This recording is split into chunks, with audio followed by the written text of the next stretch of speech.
New Testament 5. Is biblical theology the same as exegesis? First, by Catholics. Is biblical theology the same thing as historico-critical exegesis? Well, I would answer no. On the other hand, they are not separated. Historico-critical exegesis relates to the meaning that the author had in relation to this text that he wrote with his own words at a given moment in history. And so, it is a reading, with the historical method which relies on archeology, on contemporary texts. One compares and one criticizes them without illusions. We know that men sometimes tend to make things worse, sometimes to reduce them. One must also be very humble and not take one's theory, which is often a theory because it is a fragile science, because things are so far away, traces are very weak, for certainty. It is often a lack that the exegetes make, making their hypotheses a certainty. I would like to give an example. The flood of Noah is from the Old Testament, but no matter, the flood of Noah, well, we have a biblical text that says that water came to the top of the mountains, and then a Babylonian text was found some time ago in an epic called the Epic of Gilgamesh, which seems much more down to earth, which says that the flat earth was covered with water, and mud then when the water had fallen, like a roof.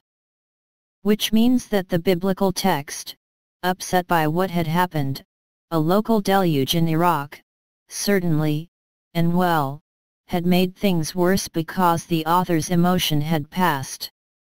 Then, the gods in the Babylonian text were transformed by Yahweh, the only God in the biblical texts.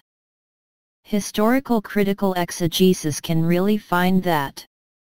As far as biblical theology is concerned now, we are going to seek, based on faith, the meaning that the divine principle author wanted to give to these texts.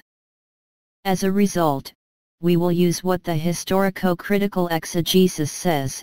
It is very interesting to know that the story of the flood exists elsewhere.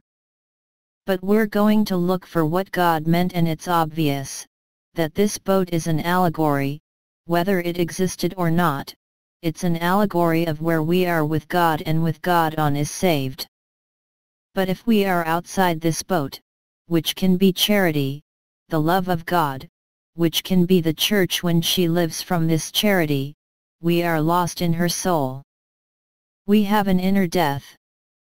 The text is not necessarily allegorical, we see it in the Gospel.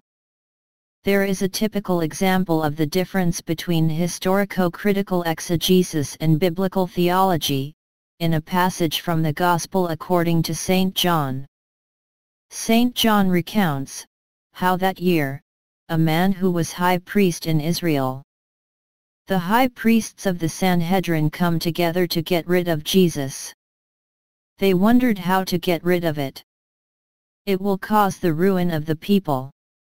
So got up and got upset. He tells them, "You do not understand anything. It is better for a man to die rather than the whole people." And from that day on, we came to his mind and decided to kill Jesus. From the point of view of the literal meaning of the human author Caiaphas, what did he mean? Well, it's simple. Politically, we eliminate Jesus, there is no more scandal, and the Romans do not care, and we keep our posts. So it's very prosaic. And St. John comments saying, but in fact Caiaphas does not say that of himself. He was high priest that year. So the Holy Spirit inspired him, and he proclaimed that Jesus was to die, not only for the Jewish people but for all men. Well, that mystical meaning is the biblical theology that will find it. He does not oppose the human sense at all. Caiaphas was not aware at all that he was a prophet. But actually he was a prophet. As a result, when historico-critical exegeses despise biblical theology, they are wrong. But when the biblical theologians, who get the deep meaning of the Holy Spirit, despise the literal meaning, they are wrong. Because the Bible, there is a human author who writes with his words and a divine author who inspires, concerning the doctrine of salvation.